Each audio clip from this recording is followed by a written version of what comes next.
Momineen, Wellington Street car park is about to close. If you can please make your way, if you've parked there, Wellington car. No one can hear you, mate. Speak louder. Like, no, it's so loud in there. Nobody can hear you. Speak louder.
Bar Muhammad wa ali Muhammad salawat.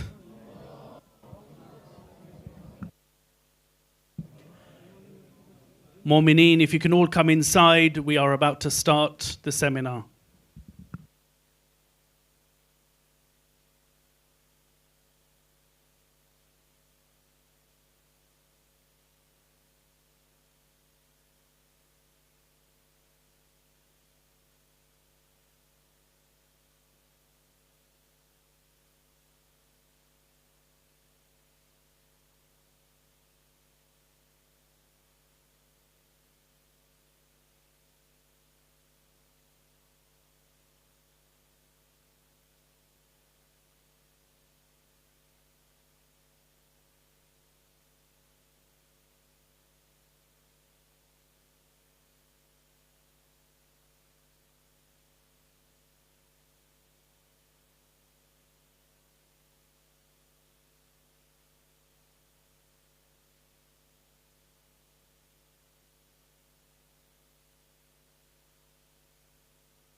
I lectured near the COVID year.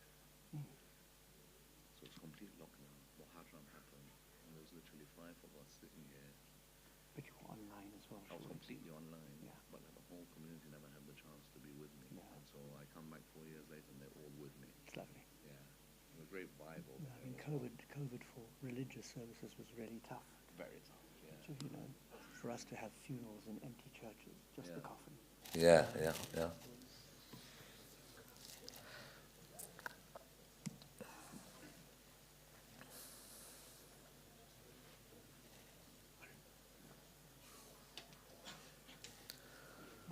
Paper.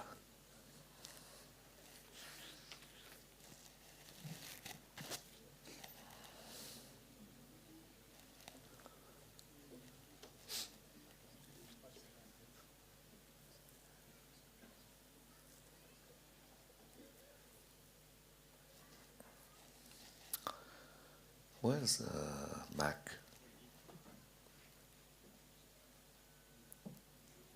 Mac, come one side. Also, just a blank piece of paper, if you don't mind.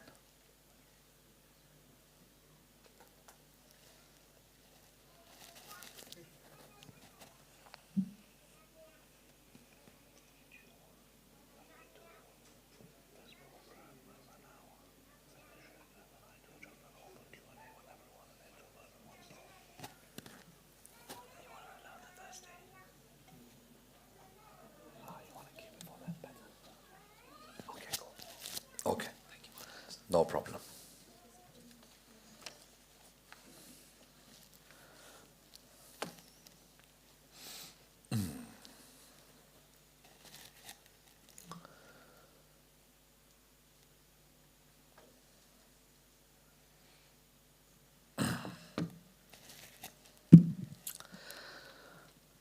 Okay, we ready?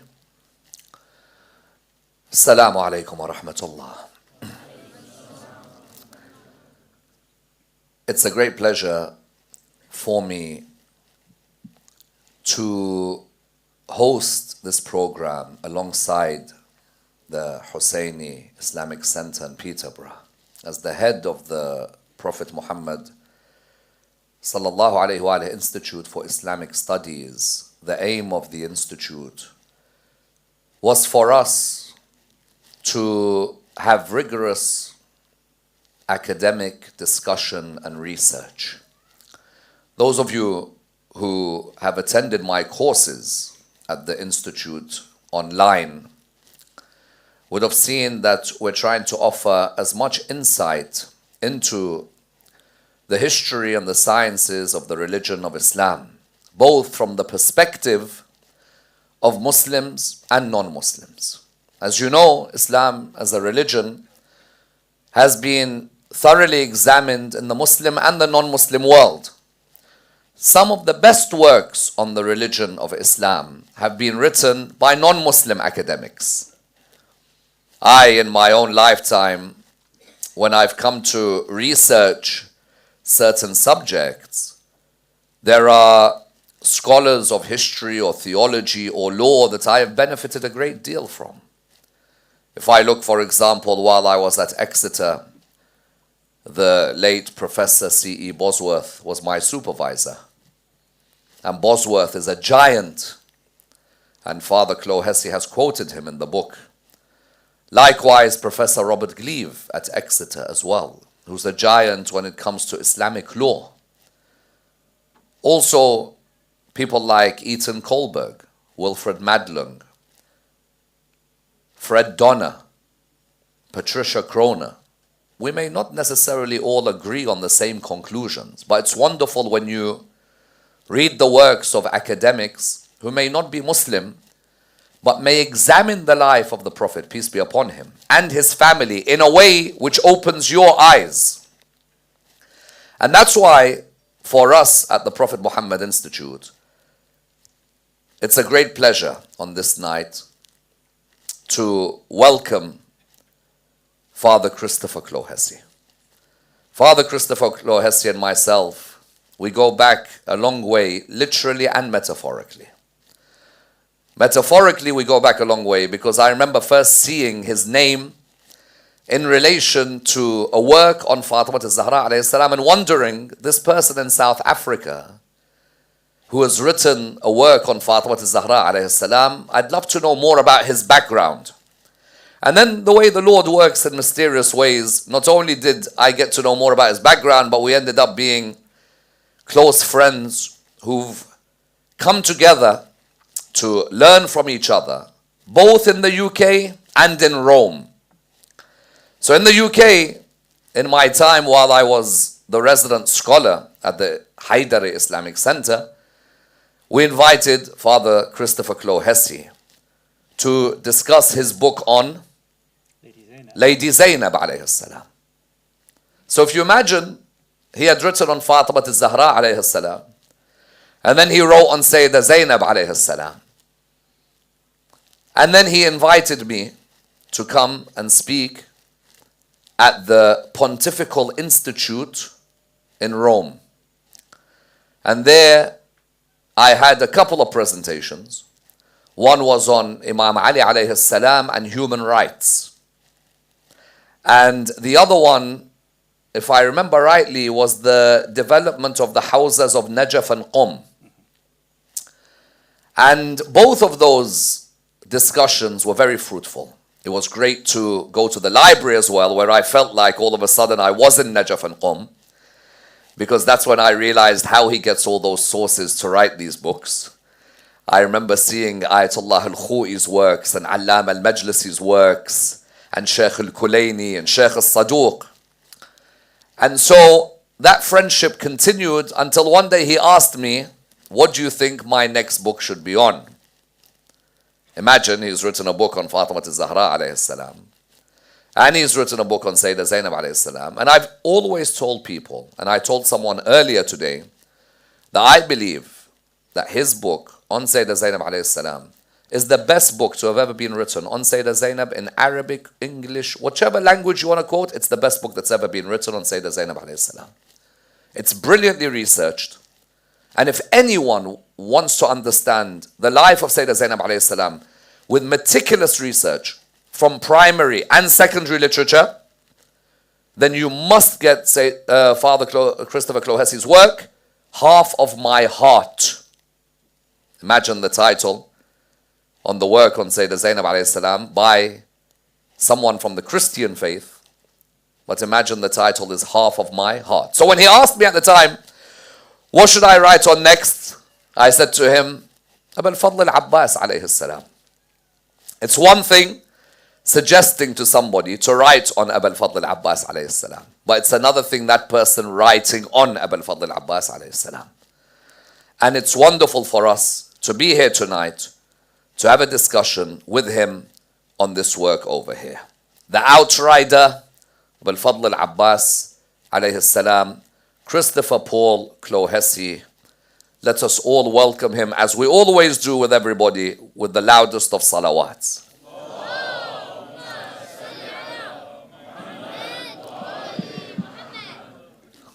You, of course, are one of the few people who, when they hear a salawat, knows exactly what it means. And the first question that everybody asks me in relation to you, and I'm going to act as the wasila to make sure that it reaches you, is what got you interested in writing on Shi'ism, generally? Well, generally speaking, I began my Islamic studies in Cairo and then in Rome, and we had a very short course on Shi'i Islam. It was one of many courses. There was one on fiqh and one on tafsir, and then Shi'i Islam was one of the courses. And I remember hearing about the Battle of Karbala and thinking, I'm going to spend the rest of my life studying this battle and the lives of the people who were involved, either physically involved, such as Abu Fadl al-Abbas, al-Hussein, but also remotely involved, like Lady Fatima, watching from eternity. And so I decided to write my doctorate on Lady Fatima, because one of the things that struck me was that she is greatly loved in the Islamic community, specifically the Shi'i community. There weren't any books about her. There were a few books in Farsi and some texts in Arabic. But there was no book written, for example, in English or in another Western language that could introduce non-Arabic speakers into the life of the Prophet's only surviving daughter. And so I decided to write on her, and as I wrote on her, I discovered Lady Zainab, one of her children, and as I wrote on Lady Zainab, I discovered the dreams that happened in and around Karbala, predicting the death of al-Hussein, so I wrote on those dreams, and then I did run out of ideas then, and I had to ask for some help. Who should I write about next? And this book almost ended our friendship because it was a very difficult text to write. There's very little information about Abu al-Fadl, certainly in the earlier texts, and it took quite a lot of work to put things together, but I'm delighted now that it is. And again, I think this is the first biography of al-Abbas written in English, in a Western language, but based on the Arabic sources, so that now non-Arabic speakers are able to read of his life and of his heroism. Normally when a person examines Abu al-Fadl al-Abbas alayhi salam, at least on my part, when I give lectures, I'd always begin, obviously, with his birth. And you decide to begin this work in that way by straight away talking about his mother. What did you find about his mother? What was unique? And what in the sources in particular struck you about this lady? Well, I think that she reminds me of Lady Fatima, because in the same way that you could say that the life of al-Hussein was shaped by his parents, but specifically our lives are often deeply shaped by our mothers. I mean, it's at their knees that we learn so much about faith.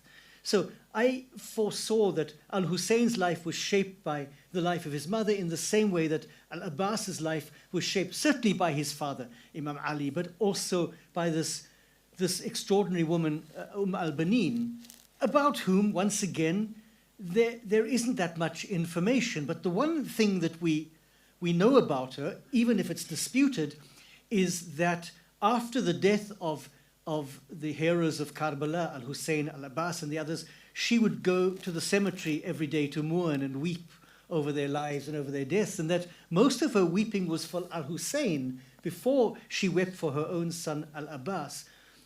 The other thing that fascinated me was that al-Banin has ancestry that stretches deep back into the Jahiliyyah. All of her ancestors were great horsemen.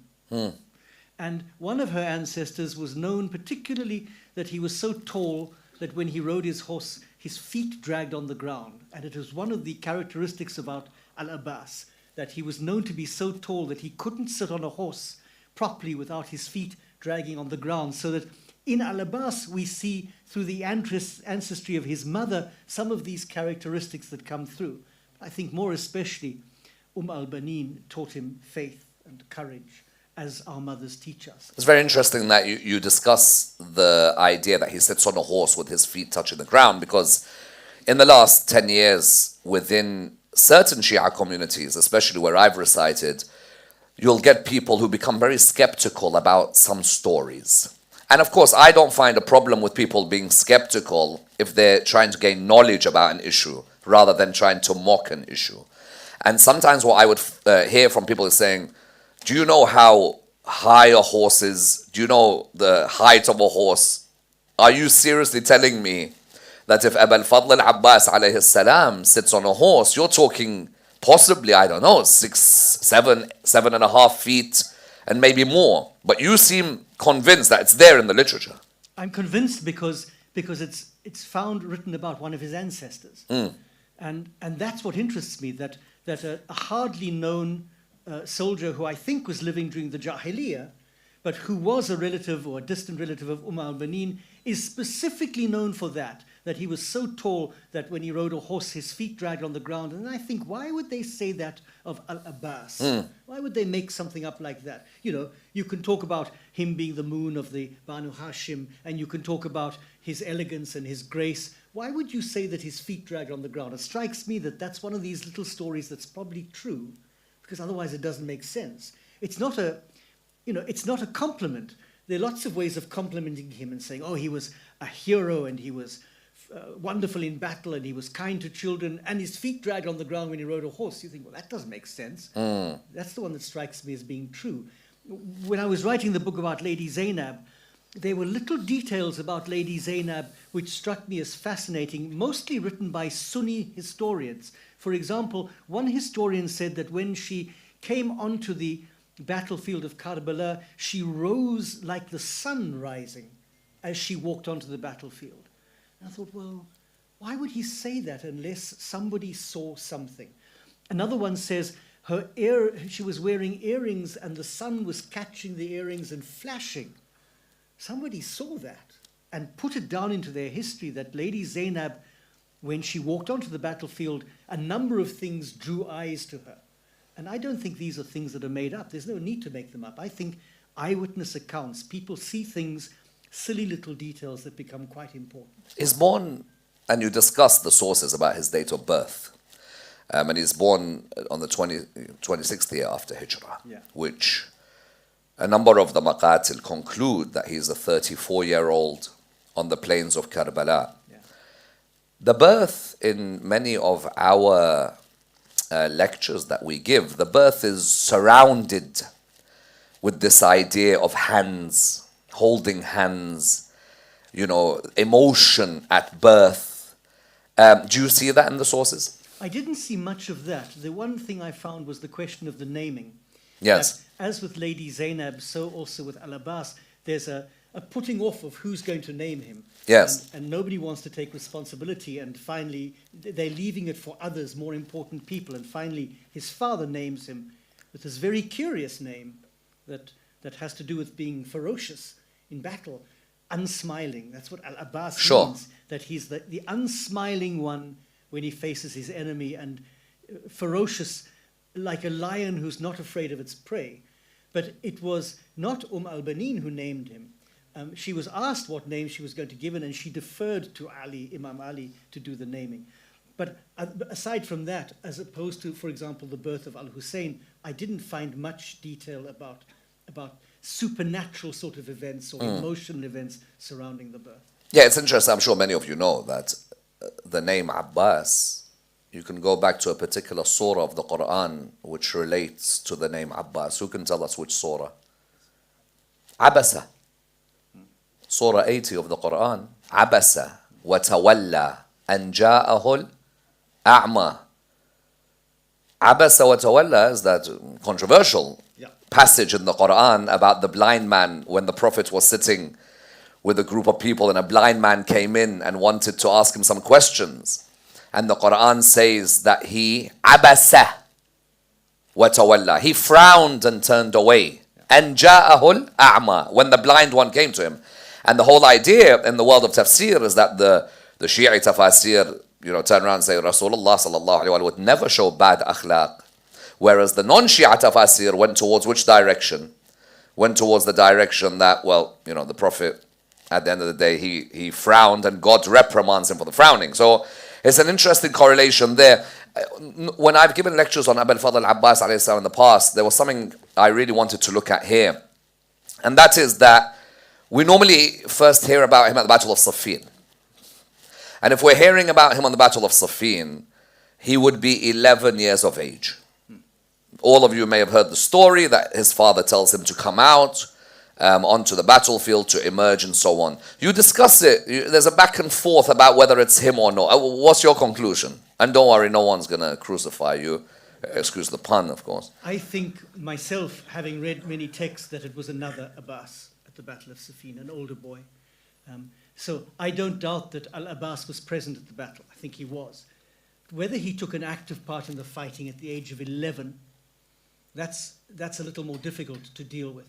Now, it's quite possible that he did, but there are a number of texts that say there was another al-Abbas present who eventually was the one who exchanged clothing and exchanged horses, making him look like his father, making him look like Ali, Imam Ali. Yes. So it's the same question that came up with Lady Zainab. Where is she buried? I kind of didn't know what to conclude because there's great debate about is it Damascus? Is it Medina?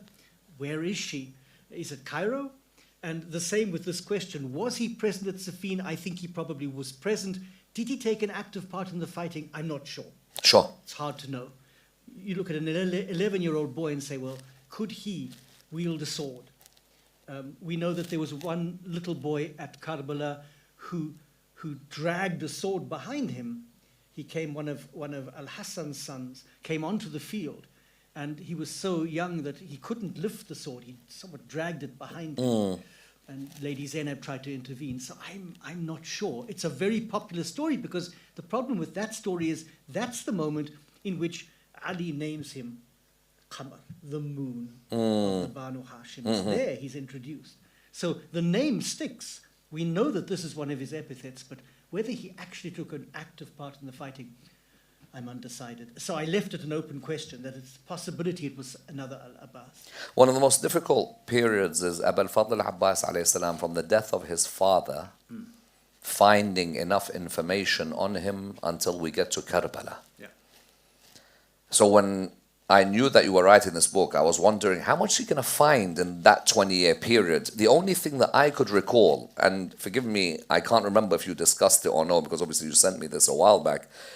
The only thing I could recall was Imam al-Hassan's last moments, and there's this interaction that takes place between Abbas and Marwan and the wife of the Prophet. Do you discuss that moment? I don't, no. No. This is very interesting because Marwan comes up in the book as a very intriguing character.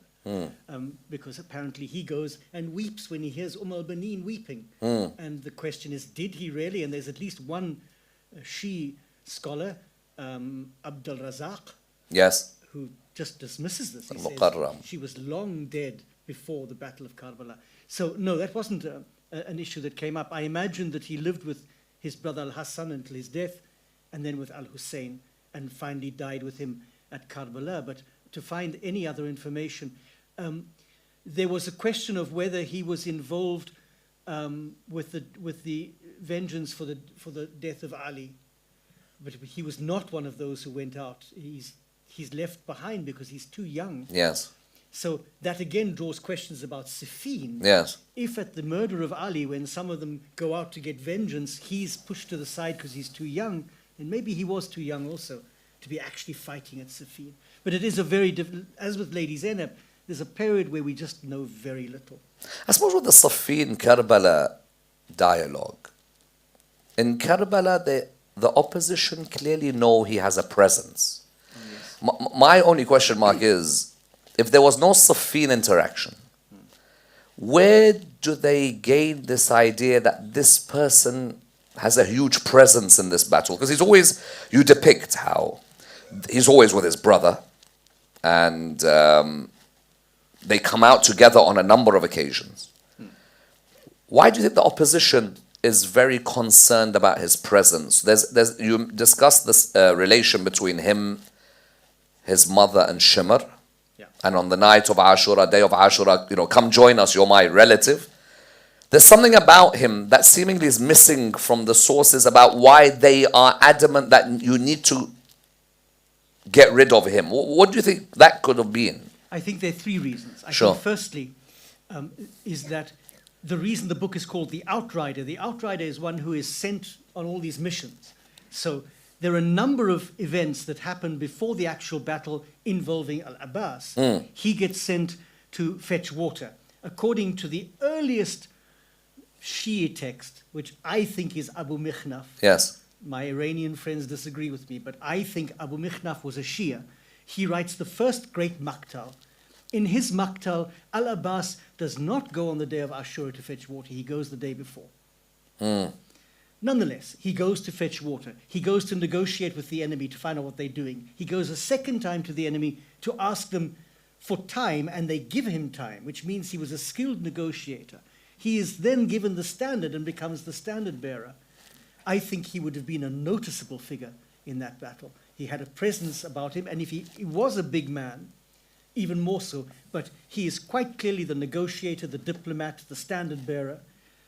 He's also always the one who speaks first. He speaks on behalf of his brothers. So when Shimr, and there are two offers of amnesty, in both offers of amnesty, it's al-Abbas who says, we reject your offer, take it back, we're not interested.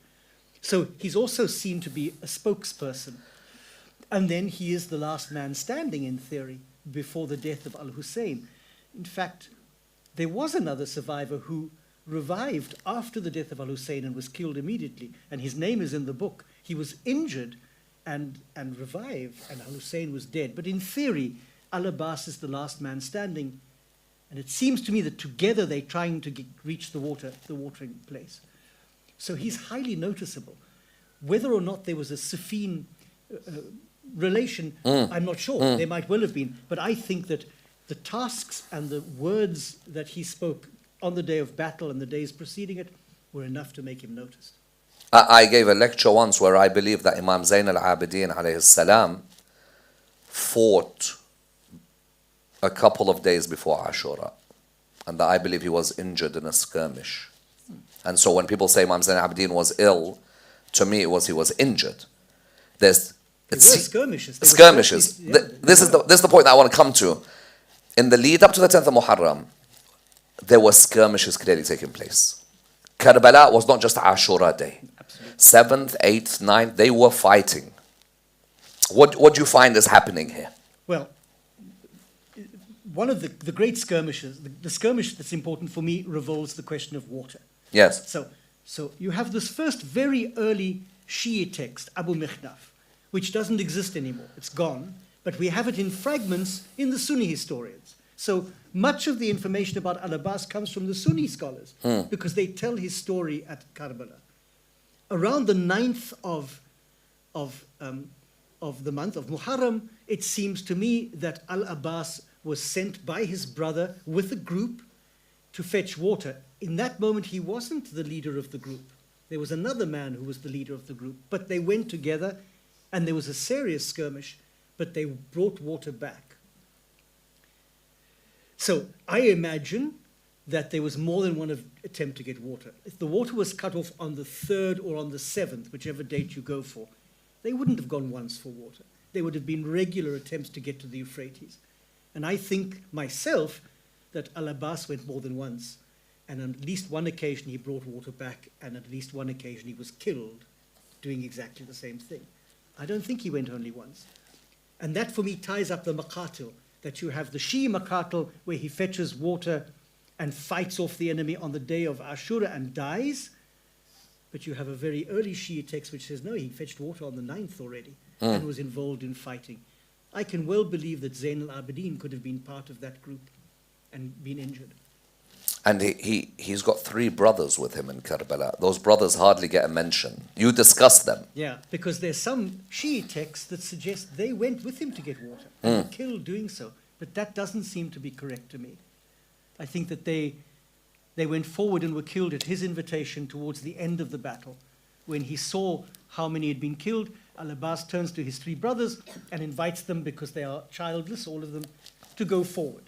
He becomes their heir, and then he himself goes forward, and his son becomes his heir, his surviving son. So I spoke a little about the three brothers. I think they deserve a mention. Yes. They were all martyrs, Yes. and quite clearly listened to their brother. So again, you have this image of a man who's got a powerful presence, that his brothers accept that he invites them to go and be killed, and they go one by one and are killed. And then he follows them eventually. The scene by the Furat, the one that's mentioned in many Shia pulpits, is that he's at the Furat and he recites lines of poetry while he's holding the water.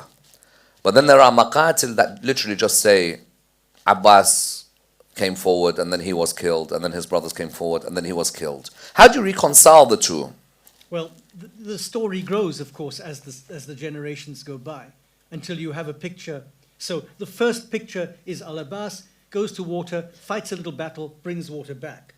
The much later picture is al-Abbas, towards the end of the battle, fighting his way to the river,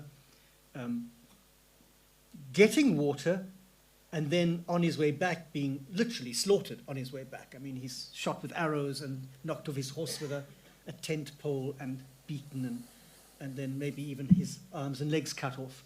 That doesn't occur in the early texts. It's a much later development. Equally, a later development is that he stands in the water and is about to drink, and then throws the water aside and says, "Why would I think of drinking while al-Hussein is thirsty?" But that's only in the later text you find that story. And I mean, he's famous for the poetry he recites. He recites quite a lot of poetry. Arabic poetry is notoriously difficult to translate into English. It doesn't, and it loses beauty. So I've tried to translate his poetry as he's riding back. So now you have to picture that he's riding back. In theory, he's holding the banner, because he's the banner bearer, and you can't let that go. He's holding his sword, and he's got one or more flasks of water, perhaps even in his mouth. When one of his arms is cut off, something has to go into his mouth, his sword or something else, but he's still reciting poetry as he rides. So it's a picture that's embellished in some way, because these pictures do get embellished. But it's an important story because it's proving his resilience, that he simply doesn't give up, that even physical impossibility, al-Abbas is still going to get water to those women and children, and that's the key to his story. If the details change in some of the texts, did he have his arms and legs cut off? Some texts think that was done deliberately after he was killed, because in Islam you don't ever desecrate a body. And it was the enemy soldiers, the soldiers of Yazid, showing how un-Islamic they were anyway. Others say that his arms and legs weren't cut off, but he was killed, felled with a tent pole. So we've lost the details. It's very difficult to reconstruct the exact story. But I think that you get an amalgam, you get a whole lot of pictures, you put them together, you come to a conclusion, and the point for me is that al-Abbas is the antidote to ego. That's what he is. He's completely selfless. That this resilience, that even arrows are not going to stop him getting water to women and children. Women and children, you know, he cares about the children and the women. That's an extraordinary thing in our society today. So in the midst of complete selfishness and people absorbed with themselves, there you have this figure of al-Abbas, who's got no self. In fact, I said in the book, he's difficult to write about because he spends his life hiding behind al-Hussein. A wonderful line. He doesn't want to be seen. He wants al-Hussein to be seen. So he speaks when he has to, but otherwise he's this silent presence, doing what he's told to do. And, you know, the moon behind the clouds, in a sense. It's a great picture. It's a beautiful line, Father, beautiful line. Even one of my favorite hadiths describing Abu al-Fadl al-Abbas alayhi salam was Imam Zayn al-Abidin's portrayal of his uncle in Karbala. So he says, Rahimallah Ammi al-Abbas, which, by the way, I remember people used to translate as, may Allah have mercy. I translated it differently. I said, Allah has already placed mercy. On my uncle. Yeah, not may Allah. Rahim Allah can be may, or Allah has already placed mercy on my uncle. Rahim Allah Ammi al-Abbas. فَلَقَدْ آثَرَ وَفَدَى وَوَاسَى أَخَاهُ بِنَفْسِهِ. He sacrificed everything altruistically. He selflessly gave everything away. فَأَعْطَاهُ اللَّهُ جَنَاحَيْنِ عِوَضَ يَدَيْهِ. Allah gave him wings. This was my proof, by the way, for the cut arms. This hadith. Because if you go directly, technically, to the literature on the early, it doesn't say right and left arm. What proved to me right and left arm was Allah gave him wings in heaven to replace the arms that he had lost, like his uncle Ja'far bin Abu Talib lost his arms. As you know, Ja'far al-Tayyar lost his arms in the Battle of Mu'tah. But the line after that, which I'm sure you're going to complete, I want you to try and explain that line to me about the position that he occupies because of that. What is the line? So Zayn al-Abidin ends this hadith, which comes, I think, through Sheikh Saduq, comes down through him. He ends it by saying that his uncle al-Abbas has a station, I think he uses the word station, in paradise, of which all the martyrs will be jealous on the day of resurrection. Allahu Akbar. I think it's almost the only hadith about al-Abbas. There are no hadith about al-Abbas.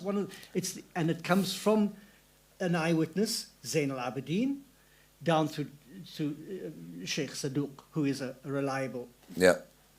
And it's this idea of that number one, he's at least equal in value with his uncle Ja'far, who also dies selflessly in battle in very similar circumstances, losing his arms as he rides through the enemy. And it was mentioned a lot in Karbala. Yeah, this is it. There's this constant reminder of him. A constant reminder, and that, but even that, he's higher than him because he's got a place that all the martyrs will envy on the day of Yawm al-Qiyamah. One part I found, and then inshallah we'll open the floor for everybody to ask questions. I know it's a great feeling when you can ask Father Clohesy questions, especially coming from a perspective outside of the religion, but a perspective that loves these personalities. I found interesting that Mukhtar al-Thaqafi was, in your last chapter, you discussed the shrine of Abu al-Fadl Abbas. So Abu al-Fadl Abbas alayhi salam dies by the Furat, and he's left there. And afterwards, there's the shrine that's built by Mukhtar al-Thaqafi, but then destroyed, as you say yourself, for some unknown reason by Harun al-Rashid. Of all people. Who, I couldn't understand why Harun al-Rashid would be so interested in putting energy on that. How do you look at the sources for his grave burial and so on? Well, I mean, even people like Sheikh al-Mufid tell us that he lies where he's buried where he lies. So we know that, I mean, it's clear in the sources. What fascinates me is the rise and fall of his tomb, because it's destroyed more than once. Yes. And it's constantly having to be refurbished. And from generation to generation, you either have people who are refurbishing it and decorating it, or you have people who are doing everything they can to limit it. And finally, you have what you have today, the tomb that you have today. And I end the book by saying the lower part is flooded with water. And it's as though the Euphrates has come to al-Abbas. Allah. After these centuries that he went to the Euphrates, the river has come back to him, so that at the bottom part of the tomb there's water flowing. But I never understood why a caliph like Rashid would destroy a tomb.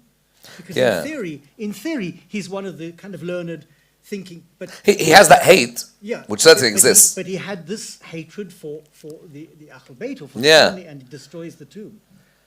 If on the tomb being destroyed a number of times, I remember reading Sayyid Mahdi Bahr al-Ulum, one of the erudite scholars. Many of you would have heard of him. There's stories about him meeting the 12th Imam and so on.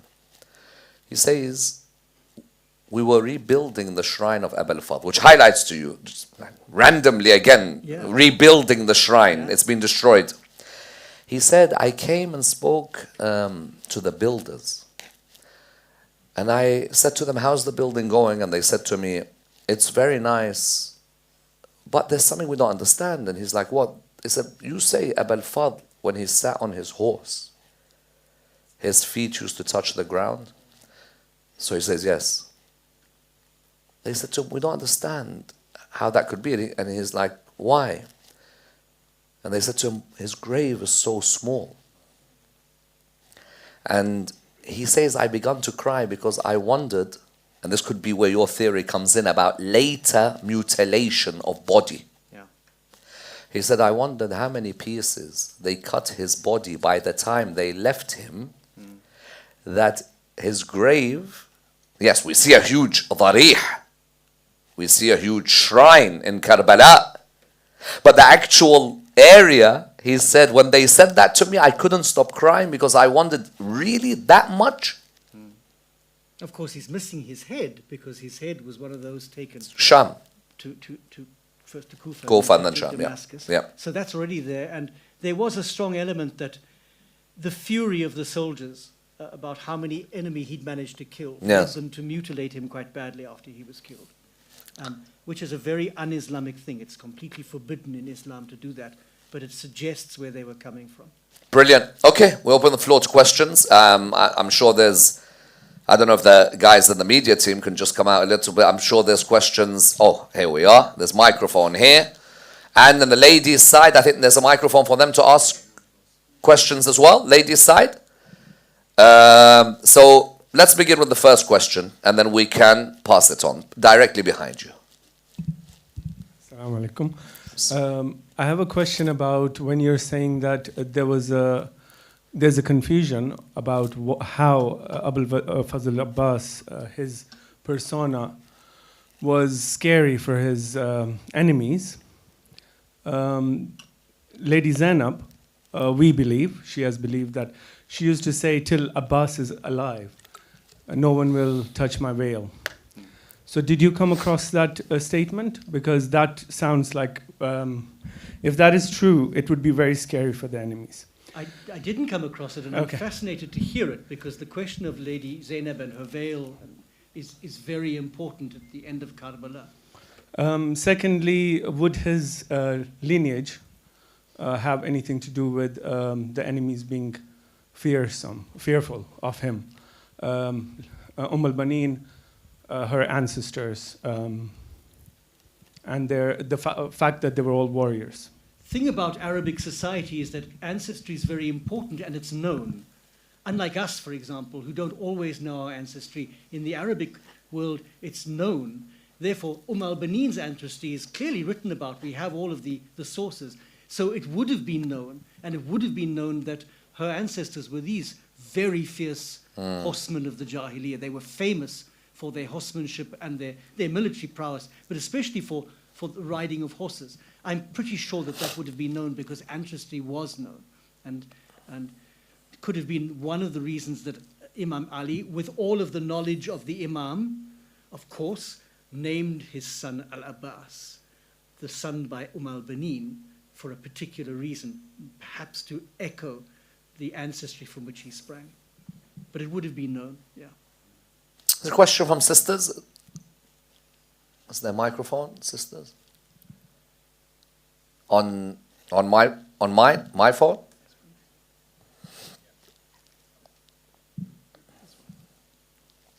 Yep, brother, go ahead. You said at the time of Siffin, Imam Abbas was too young to fight, and you said after the Imam Ali alayhi salam has died, Imam was too young to fight again. But how do you explain Nahrawan, where he fought and he killed a lot of soldiers until his sword broke? Very good question. I didn't find his name mentioned in the very early sources about Nahrawan. So these are later stories that are in secondary sources, and I didn't really work with secondary sources. So I'm not sure about his fighting at Siffin. I know he was present. I'm almost certain of that. But I'm not sure how much of the battle he took part in as an 11-year-old. And one of the reasons why was because later on, when Ali was killed, he was regarded as too young to be part of the group that was going to go and get vengeance. So he was kind of pushed to the side. And we don't find, in the primary sources, we don't find his name mentioned in terms of Siffin. We find an al-Abbas, but we're not sure which al-Abbas that was. And in terms of the the early sources of Nahrawan, it's only from later sources that we hear that he fought there as well. So when you're writing a book, especially a history book, it's very difficult because you have to be able to show where did you get this information. And if I can't show that, then I was kind of inclined to step back a bit and say, okay, I'm going to be nervous here. But you make a very good point that these are believed by the community and they are important, therefore they are important factors. Yeah, Father Clohesy. First of all, I have a comment to make, is that congratulating you on writing this book wouldn't do justice to your efforts. So I would rather like to say thank you on behalf of all of us here for putting in this effort and coming up with this exclusive text. Now again, with regards to the title, The Outrider, can you elaborate a bit more? What does that mean? So it's always difficult to find a title for a book.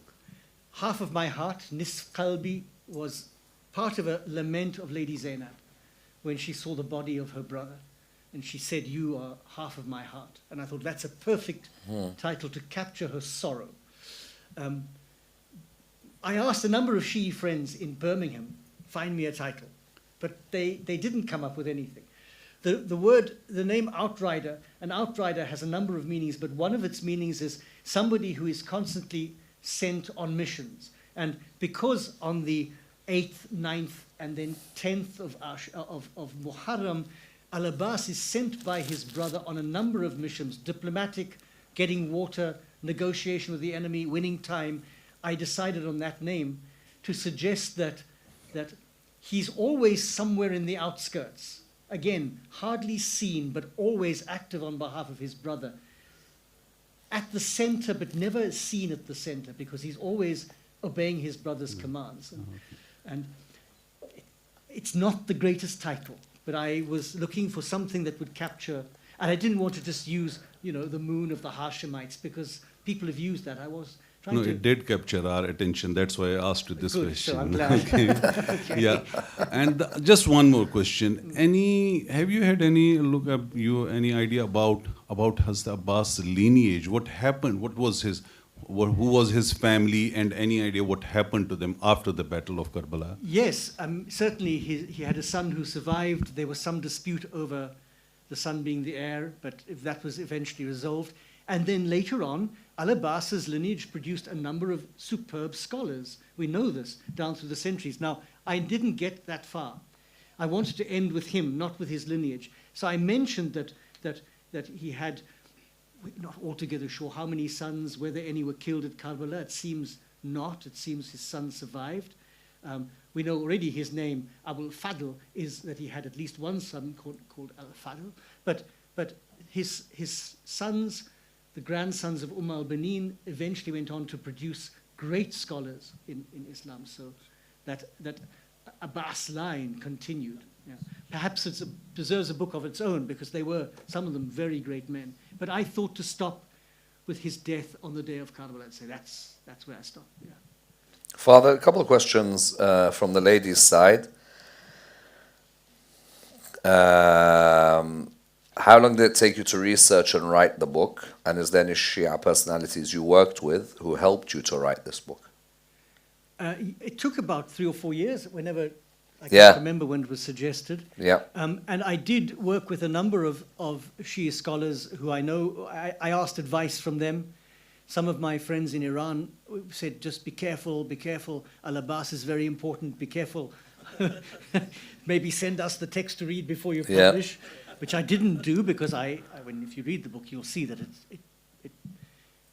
it covers all bases. It covers all the bases, but it's complementary. Otherwise, I wouldn't have told you to come here. So I've got a number of Shia scholars and scholars of Shiism who I know, who I work with. I'm never afraid to ask Sayyid questions if I need them. Generally I just work with the sources. If I run into trouble, I've got a number of people who I can ask, and I do ask them. And so it took about 4 years, because unlike Lady Fatima, where there's lots of hadith about Lady Fatima, this was just historical sources and very few hadith sources, so it took quite a lot of time to piece them together. This question, of course, me and you have discussed and heard so many times. You know exactly what I'm going to ask you. Sorry if this is rude. That's always the good start. But if you love Bibi Fatima and Bibi Zainab and Hazrat Abbas, what's stopping you from converting to becoming a Shia Muslim? A very simple thing, that I am a convinced Christian. I mean, I've given my whole life to the priesthood, which means giving up all kinds of things, including marriage. So I'm convinced of the Christian faith. But I'm also convinced that the members of the Ahl Bayt, Lady Fatima, who is really my first love, Lady Fatima, and then Lady Zainab, certainly Al-Hussein, now Al-Abbas, who's really been my companion for the last 4 years.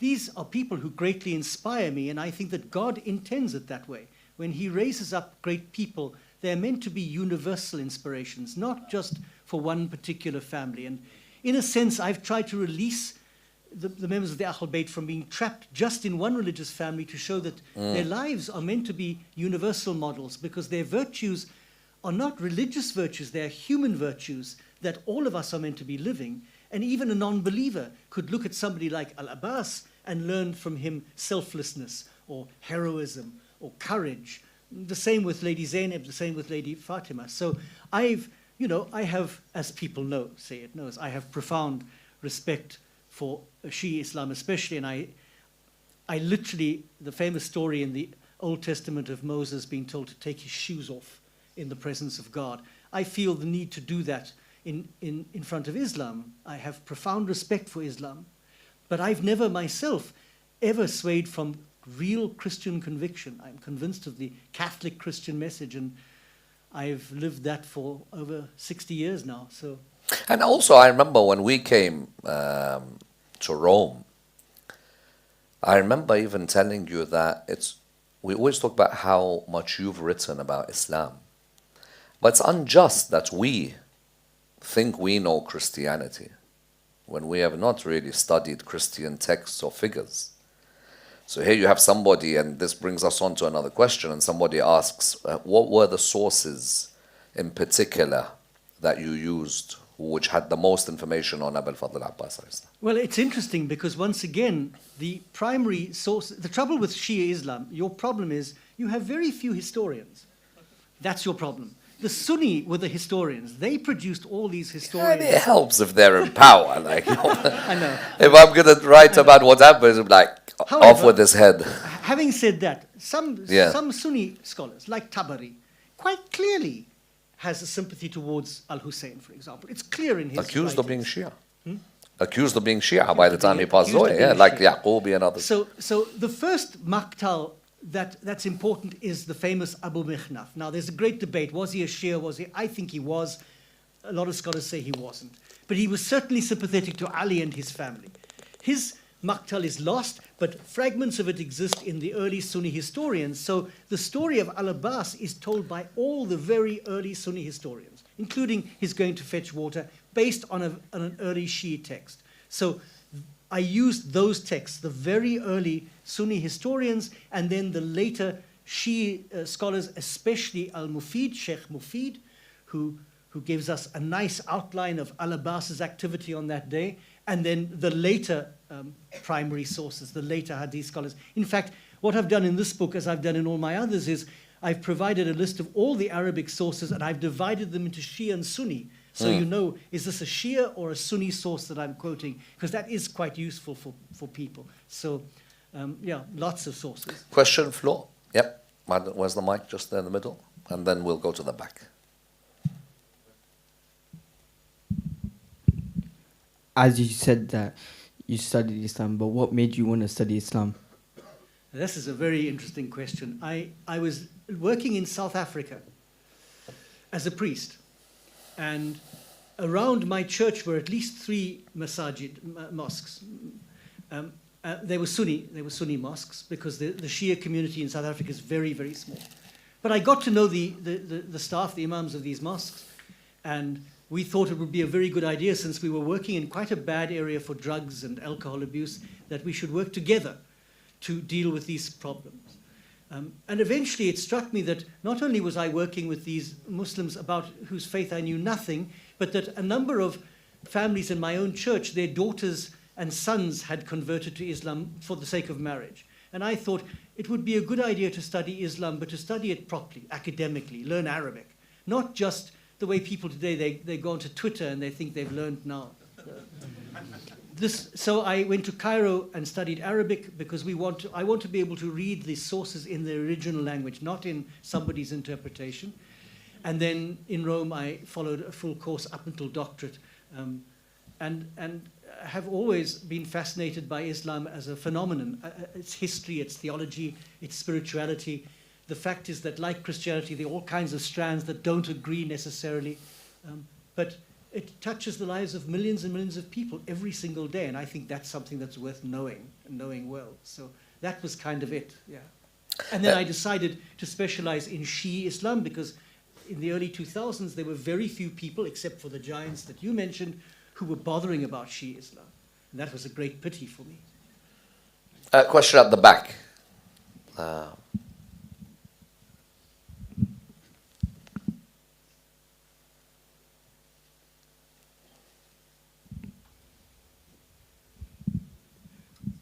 You said, like, you're a Catholic, therefore your head is the Pope. We are the Shias, the Khoja Shias, our head is Ayatollah Sistani. So the book you have written, have you provided it to the Ayatollah Sistani's top team to know what you have written actually is complete factual?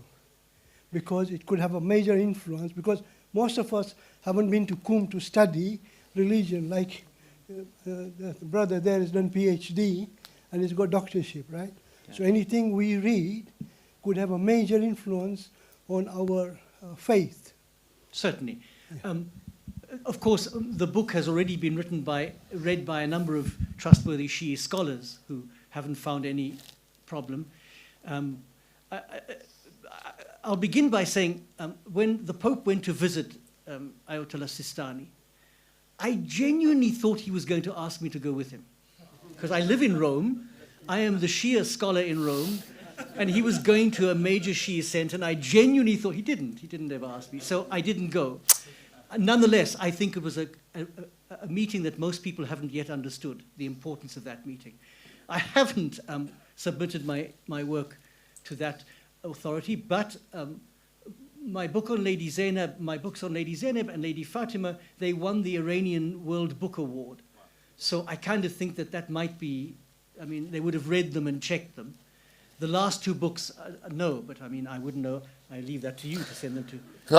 No, I think it's, from the books that I've read, it's really well researched. The use of sources is very strong as well. Naturally, when you present something academically, it may sometimes seem a bit cold compared to what we hear on Mimbar. But I think what Father's done well is he's presented all the different sources and the time that they were written. So primary, secondary, this one was earlier, this one's a bit later. He doesn't just say, because this one's not in primary, I don't accept this story. No, he says, look, let me just show you across the board where it's written. Alhamdulillah, it's been well researched, very well done. There's this last question, inshallah, that we'll take, or maybe, okay, well, we'll continue then. My question is around Hazrat Abbas's mother. We hear often that his mother asked about Imam al-Hussein every time the messenger brought news of Karbala. Did you come across this during your research? Oh, I did, and so. Thank God, because they're asking you and they're checking on our majalis. Yes, so you could end up, finishing our careers. It's a bit of a complex story because there are Shia scholars who think that al-Banin was already dead by the time of the battle. For example, Abd al-Razak, yes, his Maktal. There are a number of much earlier scholars who record her going to the cemetery to pray. But in no single source did I find the story of her being brought news about the death of her son. So that story that this, a man called Bashir. Yeah, you mentioned it. I mentioned You mentioned Bishr bin Hadlam. He brings the message that her son is dead, but she's more interested to ask about al-Hussein first of all. That story doesn't exist in any of the primary or the classical Shia sources. Comes from a secondary source somewhere. Whereas the story of her going to pray in the cemetery and Marwan, of all people, creeping in to listen and to weep with her, that story occurs in a number of very early texts, although it is disputed again by Abd Razak. About 15 years ago, I gave a majlis. Some of you may remember it. It was called The Sermon of Abu al-Fadl al-Abbas on the Kaaba. Didn't find it. Didn't find how? Where did I find it? Where did you find it? With the help of our friend Professor Sajjad Rizvi. Found in some library in Lucknow, right at the back, where nobody could have suspected it. It was like a manuscript that was just not available anywhere. And they found it.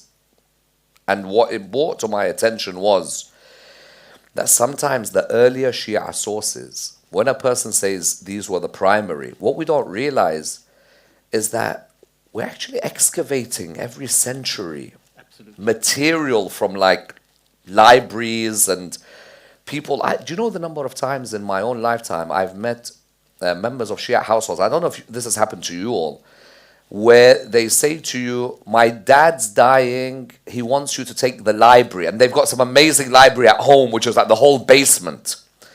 And I think that is where sometimes people, when they hear primary and secondary, they assume that if we do find anything secondary, automatically it can't be that strong. But we might actually be able to excavate new stuff. I don't know if you saw anything secondary. No, I mean, I read a lot of secondary sources. I Yeah. think they're very important because they're commentaries. I mean, in a sense, you could say if the Quran is the primary source, the tafsir is a secondary source in that it's commentary on the text. I mean, in a sense, you could say that. So secondary sources are very important, but we teach our students always begin with the primary. Go there first. Of course. And find the most important information. And there are plenty of secondary sources that I read about al-Abbas, and you find, I didn't find the sermon, but you find these stories told about him. And I think that those stories are rooted somewhere. They don't just appear in the air. If you read a story about somebody important, that story has its roots somewhere. It's a grain of truth that begins somewhere. And that's why I don't think any source should be dismissed.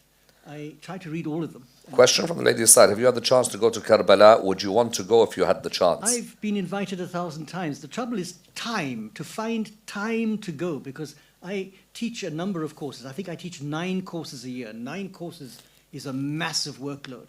And I can't find people to step in and, would you teach my course on Shia history?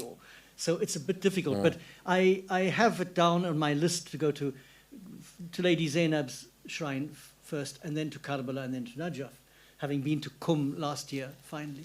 So it's on my list, but when I retire... You remember when we were together and you were saying that, hopefully one day you could come over here and teach, and I told you, let me see, would I want to teach in Rome? And many things popped up in my head about why I would want to teach in Rome. And most probably, I probably won't turn up for the lesson because there's so much exciting things happening in Rome. Also, with great respect, my lessons are quite early in the morning. Oh, no, that's definitely not me then. Yeah, we'll have to find someone else, inshallah. There was one Yep, question go ahead. At the back, there was... Yeah. Assalamu alaikum to everyone. Really inspiration to the book that you released. Thank you for coming. It's an honor. It's a pleasure. But my question is specifically that obviously this book is released and it's got so many different sources and stuff, and other Maulanas have read it, have verified it. What's your next book that you're going to release? Are you going to write anything by Imam Hussein alayhi salam? Well, I did write on Imam al-Hussein in my 3rd book about the Karbala dreams. I've been looking at a number of topics. I'm tempted to return to the life of Lady Fatima and produce a 2nd volume, because there's a great deal more about Lady Fatima than I could put into one book. And I'm quite keen to return and examine some of the aspects of her life. However, somebody else suggested the mother of Al-Mahdi, Interesting. who was a Christian, would be a... So I began looking at the hadith. The hadith are quite difficult about her. There's some long hadith, I think Sheikh Saduq, giving her ancestry. So perhaps I could I think it's time to go back to one of the female members of the family. So either I will return to Lady Fatima, and I'm very tempted to, because I think she's important, and I think for a Western readership, it's very important to delve into some of the layers of her life. And she resonates. Lady Fatima resonates with Christians. She really does, because the mother figure is quite important. I'd like to do more justice to her in another book. Let's actually ask. We ask, for example, the brothers over here. Maybe we take a few hands. Let's see what everyone wants a book to be on. So go ahead, young man. Imam al-Hasan. Now you make a very good point. The two people I've greatly neglected are Imam Ali and Imam al-Hasan. And I think there are a number of new books out on Imam Ali that I've read of late. Yeah. Some of them quite interesting. Amir Mu'izzi's. Amir Mu'izzi, yeah. Some of them. But al-Hasan has been greatly neglected. And I think this is a very interesting point, and I'm very tempted to look at his life. So thank you. It's quite challenging, but. What about Kulthum, who has been a very hidden figure? I know. There's also Fatima Ma'sooma. Yes? I can only do one at a time, of course. Yeah. One at a time. Alhamdulillah. Okay, we'll round it up there, I think, my dear brothers and sisters. Alhamdulillah, credit to the management committee, that the management committee has organized something which I think is out of the box, to come in from a different angle of expression of love for Ahlul Bayt. I think if my humble advice would be, and I'll work with the management committee inshallah, maybe myself and the institute will maybe come and do such programs maybe once every whatever with the community, where I bring some of my academic buddies and we have a good discussion with the rest of you. I think, President Abbas Manji was very open, very relaxed about doing such a program. And inshallah, the books are available. Our VP, Haji Radwan, how do you want to do it? Signing over there? Signing and sales over there. So inshallah, myself and Father will help in the signings for each book that is sold. Okay, so we'll inshallah sign each book that is sold. Okay, let's conclude by thanking Father again with a loud salawat. Allahumma salli ala.